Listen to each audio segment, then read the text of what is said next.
So in that last video, I showed you some of the cool stuff that you could do with Makey Makey and how Makey Makey worked.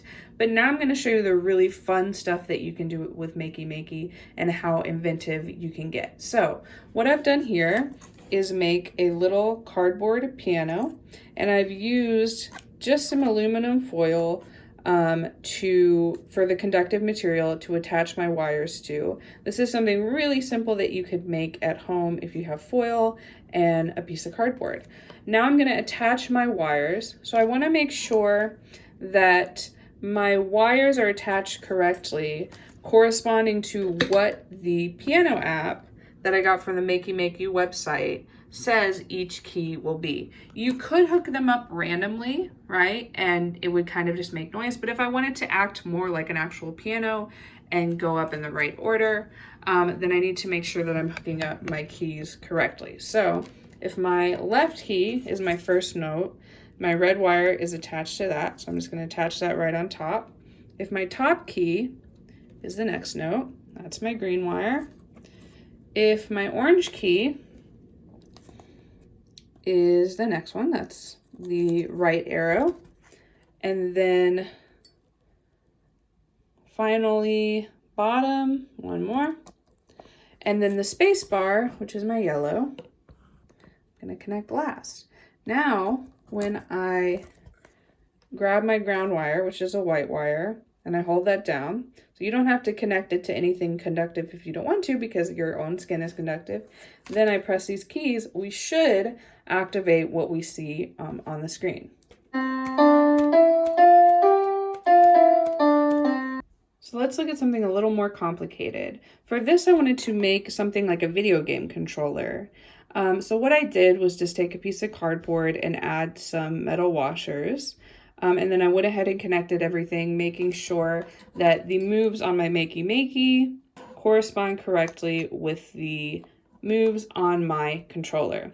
Then for my ground wire, instead of just holding that like I did for my keyboard, because I wanted to be able to use both hands like you would on a game controller, I added a little button on top here. And then I connected my ground wire to the top. So now as long as I am holding that button, which is super easy to do, then my ground wire will be activated and I should be able to play a game of Tetris. So this is a game of Tetris that someone made on Scratch for people to play with Makey Makey. And there's tons of games like that on Scratch, but you can even design your own games, which I'll show you more in a little bit. So I'm pressing the ground wire and there we go. The last thing I'll show you is what I call the Makey Makey drum pad. So this is obviously a little more involved, but not by much. All it really is a box that I made with some bolts through the top. You can take this lid off and see how the wires are attached under there. It just makes it look a little bit cleaner.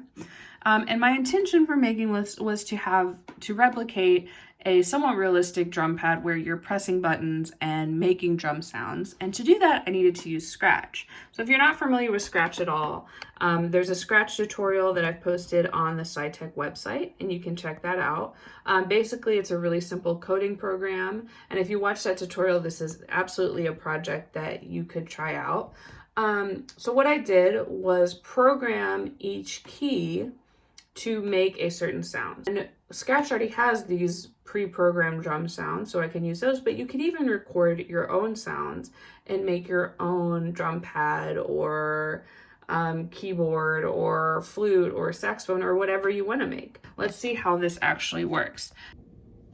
So when we press our ground button, which is attached to the ground wire, as you can see under here, it's the red one, and then press our other buttons, we're going to get some fun drum noises.